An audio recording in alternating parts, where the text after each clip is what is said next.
আসসালামু আলাইকুম রহমতুল্লাহি অবরকাতুহু। সম্মানিত দর্শক, বিএনপির ভারপ্রাপ্ত চেয়ারপারসন বা চেয়ারম্যান জনাব তারেক রহমান, আপনারা যারা দূর থেকে তাকে দেখেছেন তারা সবাই মোরলেস সবসময় তাকে বিনয়ী, ভদ্র, পরিশীলিত এবং তাকে সদা হাস্যময় অবস্থাতেই দেখেছেন। মানে রাগান্বিত হওয়া, উত্তেজিত হওয়া, আঙ্গুল উঁচিয়ে কথা বলা, প্রতিপক্ষকে হুমকি দেওয়া, ধামকি দেওয়া সাধারণত তার যা পাবলিক লাইফ রয়েছে এটিতে আমি অন্তত দেখিনি। তাকে সেই ছাত্রজীবন থেকে যারা দেখেছেন, আমারও একটু দেখার সুযোগ হয়েছে। তো সেখানে তাকে ওই অবস্থাতেই আমরা সবাই দেখেছি। সে তুলনায় তার যে ছোট ভাই জনাব আরাফাত রহমান কোকো, তিনি তুলনামূলকভাবে গম্ভীর ছিলেন, রাগী ছিলেন। কারো সঙ্গে তিনি রাগ হয়ে যেতেন। এইটা মোরলেস সবাই জানেন। কিন্তু জনাব তারেক রহমান সাধারণত উনার যে রাগ, এটি উনি অলক্ষ্যে প্রদর্শন করেন। আর প্রকাশ্যে কারো সঙ্গে দেখা হলে উনি ভদ্রতা বজায় রাখেন, হাসিমুখে কথা বলার চেষ্টা করেন এবং খুব দ্রুত সিদ্ধান্ত দিতে পছন্দ করেন। সেই ২০০১ থেকে আপনি আজ অবধি যদি দেখেন, তাহলে তার সিদ্ধান্ত গ্রহণের ক্ষেত্রে তিনি সাধারণত গড়িমসি করেন না। রাজনৈতিক জীবনের বাইরে তার দাম্পত্য জীবন রয়েছে। তারপর একটা সময় ব্যবসা-বাণিজ্য করতেন জনাব গিয়াসউদ্দিন আল মামুন সাহেবের সঙ্গে। তার একটা অফিস ছিল, মার্শাল ডিস্টিলারিজের অফিস, এবং সেই অফিসটি বেশ কিছুদিন পাশাপাশি ছিল আমাদের। আমার ৫৩ মতিঝিল যে মডার্ন ম্যানশন অফিস ছিল, ওই বিল্ডিংয়ে তাদের অফিস ছিল, অর্থাৎ জনাব তারেক রহমান এবং তার যে মামা সাইদ ইস্কান্দার সাহেব, তাদের অফিস ছিল। তো আমাদের প্রায়ই লিফটে দেখা হতো। তো সেই যে লিফটে দেখা হতো, তিনি কোনো রকম প্রধানমন্ত্রীর ছেলে হিসেবে ওভাবে দাপট দেখানো বা আলাদা স্বতন্ত্র বৈশিষ্ট্য দেখানো, ওটা কখনো তিনি করেননি। লাইনে দাঁড়িয়ে চুপচাপ উঠেছেন, মানুষজন সালাম দিলে তিনি সালাম বিনিময় করেছেন বা তিনি সালাম দিয়েছেন। তো এই যে তার এই যে স্বাভাবিক বৈশিষ্ট্য, এই বৈশিষ্ট্যের বাইরে গিয়ে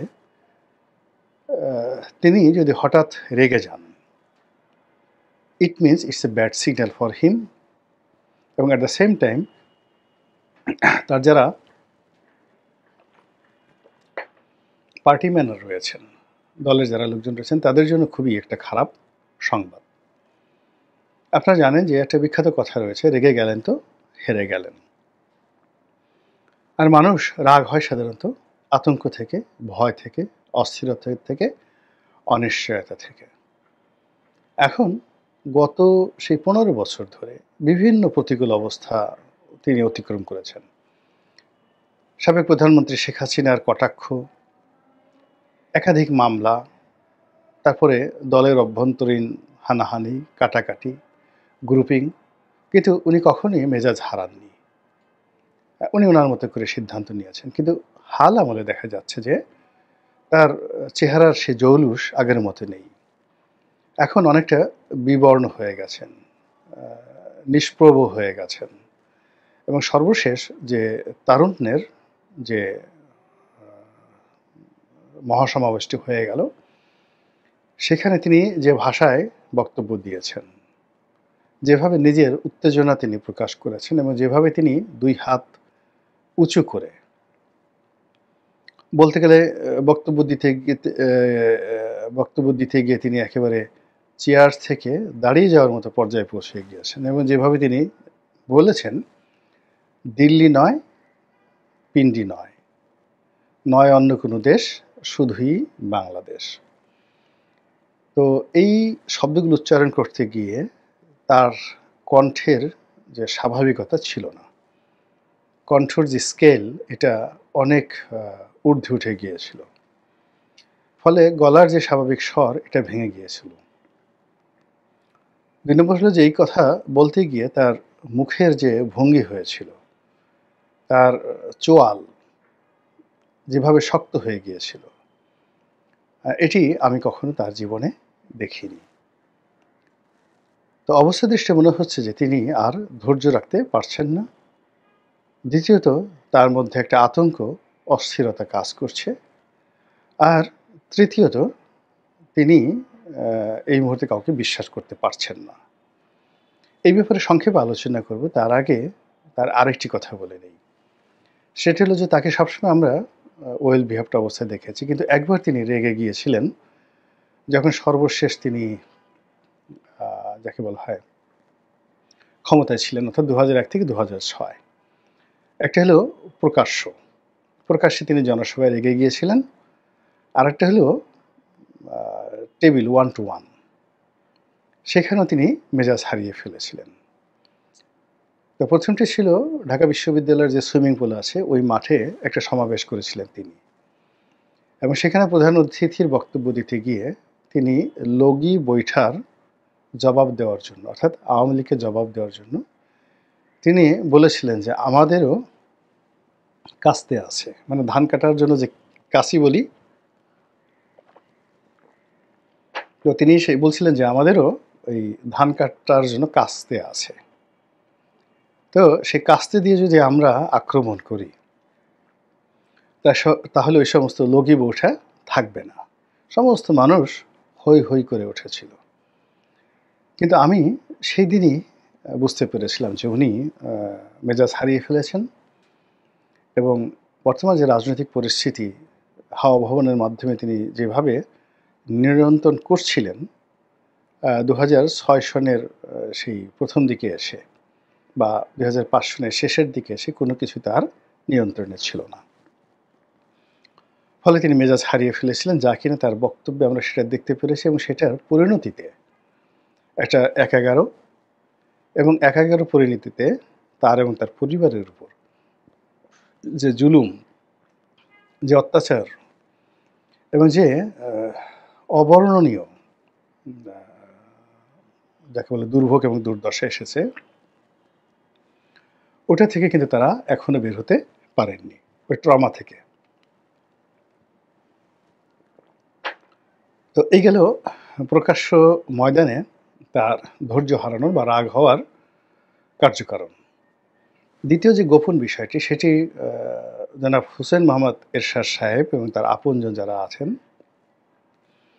তারা এই ঘটনাটি দেখেছেন, জানেন। আর জনাব তারেক রহমান সাহেবের সঙ্গে যারা ছিলেন তারা জানেন।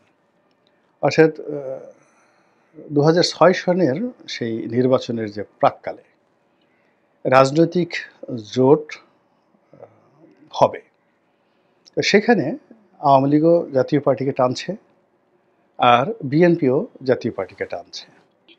কিন্তু এরশাদ সাহেবের একটা নিদারুণ ঘৃণাবোধ ছিল বিএনপির উপর। বিএনপিকে তিনি বিশ্বাস করতে পারছিলেন না, এবং ১৯৯১ থেকে ৯৬ পর্যন্ত বিএনপি জাতীয় পার্টির উপর যে জুলুম, যে অত্যাচার চালিয়েছে, এটা মানে ওই সময়ের প্রেক্ষাপটে এখন আওয়ামী লীগের উপর যে জুলুম অত্যাচার চলছে, এটাকে আপনি যদি 1991 মডেল নিয়ে যান, ওটা তার চেয়েও বিভৎস ছিল সব দিক থেকে। তখন রাজপথে আমরা দেখেছি যেভাবে জাতীয় পার্টির নেতাদেরকে অপমান করা হয়েছে, যেভাবে এরশাদ সাহেবকে জেলে নিয়ে অপমান করা হয়েছে, যেভাবে তাদের উপর হামলা চালানো হয়েছে, তাদের সমাবেশগুলো পণ্ড করে দেওয়া হয়েছে। মিজানুর রহমান চৌধুরীর মতো মানুষ মানে পাগলের মতো দৌড়ে তাকে সেই ধূপখোলা মাঠে, সায়দাবাদের ওখানে যে একটা মাঠ আছে, সেই মাঠ থেকে তিনি প্রাণ নিয়ে যেভাবে পালিয়েছিলেন, সে দৃশ্য যারা না দেখেছেন কল্পনা করতে পারবেন না। এই কাজগুলো হয়েছে। এই কারণে উনি জেলখানা থেকে যখন তার অপশন আসলো ৯৫ সনের দিকে, তিনি বললেন যে না, কোনো রকম স্বার্থ দরকার নেই, শেখ হাসিনাকে আমরা সমর্থন দেব। এবং জাতীয় পার্টির সমর্থন নিয়েই কিন্তু শেখ হাসিনা ১৯৯৬ সনে ক্ষমতায় এসেছিলেন। এনিওয়ে, আবার যখন ২০০১ সনে এসে তারেক রহমান সাহেব বুঝলেন যে জাতীয় পার্টির সমর্থন দরকার, তো তিনি এরশাদ সাহেবের সঙ্গে বৈঠক করতে গেলেন তার বাসায়। তো তার বাসায় বৈঠক করতে যাওয়ার আগে কয়েক দফা তাদের মধ্যে বিভিন্ন ভায়া মিডিয়াতে আলাপ আলোচনা হয়েছে, এবং এরশাদ সাহেবের তো একটা অভ্যাস আছে, তিনি টাকার প্রতি তার একটা লোভ ছিল। ২ নম্বর হলো যে তিনি কোনো একটা কথায় স্থির থাকতে পারতেন না, কথা পরিবর্তন করে ফেলতে পারতেন। আর ৩ নম্বর হলো যে বিএনপির প্রতি তার একটা ম্যালিস এবং প্রিজুডিস ছিল।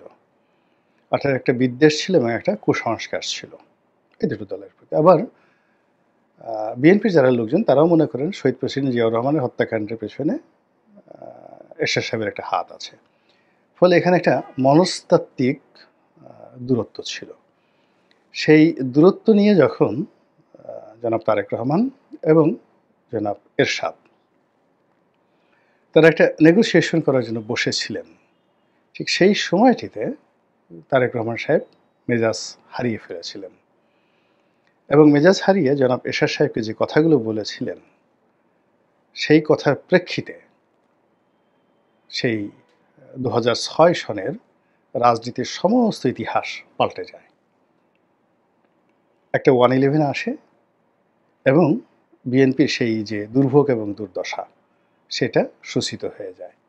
তো আমি দুটো কথা বললাম অতীতের। তো সেই দিক থেকে যদি আপনি এই বর্তমান সময়টিতে এসে জনাব তারেক রহমানের মেজাজ হারানো, তার রেগে যাওয়া এবং তিনি যে কাজগুলো করেন না সেই কাজগুলো করার ব্যাপারে আপনি যদি এর মনস্তাত্ত্বিক বিষয়, রাজনৈতিক প্রেক্ষাপট এগুলো আপনি ধর্তব্যের মধ্যে আনেন, তাহলে বুঝতে পারবে যে বিএনপি এখন একটা ট্র্যাপের মধ্যে পড়ে গেছে। এবং সেই ট্র্যাপের মধ্যে পড়ে বিএনপির প্রায় সব শীর্ষ নেতার মধ্যে এক ধরনের ভয়, আতঙ্ক কাজ করছে। সে আতঙ্ক সেনাবাহিনী নিয়ে, সে আতঙ্ক আরেকটা 111 নিয়ে হতে পারে, সে আতঙ্ক জেনারেল ওয়াকারকে নিয়ে হতে পারে, দিল্লিকে নিয়ে হতে পারে, ডক্টর মোহাম্মদ ইউনূসকে নিয়ে হতে পারে, নানা রকম মানে সত্যিকার অর্থে বিশ্বাস করে স্থিরভাবে দাঁড়িয়ে একটা সিদ্ধান্ত নেওয়ার মতো অবস্থা এখন বিএনপির মধ্যে নেই বললেই চলে।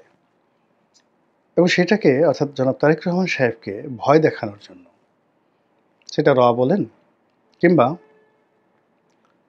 অন্য যে কোনো পক্ষ, নাম বললাম না, তারা যে সকল নাটক করছে, যেমন এই যে এখন সুব্রত বাইনকে গ্রেপ্তার করা হলো, মোল্লা মাসুদকে গ্রেপ্তার করা হলো, বলা হলো যে তাদেরকে হত্যার জন্য একটা প্ল্যান শেখ হাসিনার জমানা থেকেই চলে আসছিল এবং সেই প্ল্যানটা বাংলাদেশে ছিল না, সেই প্ল্যানটা ছিল লন্ডনে নামাজ পড়ার সময় তাকে গুলি করে মারা হবে। হঠাৎ করে এই মোল্লা মাসুদ এবং সুব্রত বাইনের যে প্রসঙ্গটি সামনে এলো, এটি খুবই অ্যালার্মিং। অর্থাৎ এখন যারা রাজনীতির ময়দানের খেলোয়াড় আছেন তারা সবাই চাচ্ছেন যে তারেক রহমান সাহেব যেন না আসেন।